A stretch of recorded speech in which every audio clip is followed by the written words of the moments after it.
Okay, those of you with an E6500 Honda generator, and it was working fine one day, and then all of a sudden it just doesn't want to seem to start.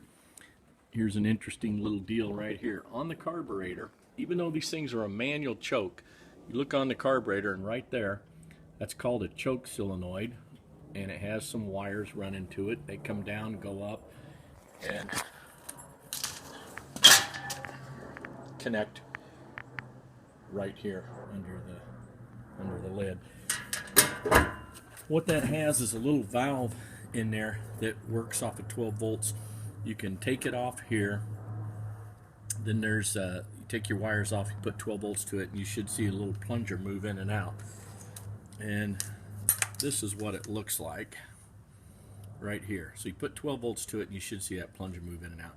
This has got gas going right in here usually all the time, and I'm not exactly sure what the design is, what the purpose of it is, other than maybe to regulate the engine speed, but it's called a choke solenoid, even though you have a manual choke. And if that doesn't allow it to retract, then it probably cuts all the gas off to it, and it just simply doesn't start. So the thing was working fine. Put it on a trailer to take it out somewhere. By the time I got there, it simply wasn't working at all. So we checked the spark. I pulled the plug. I had spark. Came down here, loosened the screw right here, and see if you get fuel draining out the bowl, which I did. It means you have fuel to the carburetor. So the issue has to be right at the carburetor.